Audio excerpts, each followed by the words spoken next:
আমরা কি মহাবিশ্বে একা, নাকি কোথাও এই বিশাল মহাকাশে আমাদের মতোই আরেকটি সভ্যতা লুকিয়ে আছে? প্রতি রাতেই আমরা আকাশে তাকাই, কোটি কোটি তারা দেখি, কিন্তু প্রতিটা তারাই এক একটা সূর্য, আর তাদের চারপাশে ঘুরছে অসংখ্য গ্রহ। তাহলে কি শুধু পৃথিবীতেই জীবন জন্মেছে? সম্ভাবনা খুবই কম।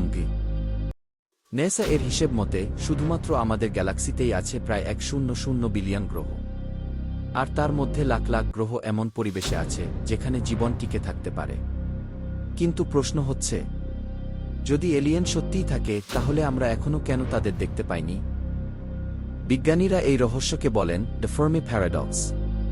এটা বলে মহাবিশ্ব এত বড় যে অন্য জীবন থাকা স্বাভাবিক, তবুও আমরা তাদের কোনো সিগন্যাল বা প্রমাণ পাইনি। কেউ বলে তারা আমাদের থেকে অনেক দূরে, কেউ বলে তারা হয়তো আমাদের আগেই দেখেছে, আবার কেউ বলে তারা চাই না আমরা জানি কি। ইতিহাসে এমন অনেক ইউএফও দেখা গেছে যেগুলোর ব্যাখ্যা আজও মেলেনি। অজানা আলো, উড়ে যাওয়া বস্তু বা গোপন সামরিক রিপোর্ট, সব মিলিয়ে প্রশ্নটা এখনও রয়ে গেছে, আমরা কি মহাবিশ্বে একা? হয়তো কোনো একদিন রাতের আকাশে তাকিয়ে আমরা শুধু তারা নয়, আমাদের মতো আরেকটা চোখের দৃষ্টি অনুভব করব, যারা আমাদের খুঁজছে ঠিক যেমন আমরা খুঁজছি তাদের। তাহলে বলো, তুমি কি বিশ্বাস করো এলিয়েন সত্যি আছে?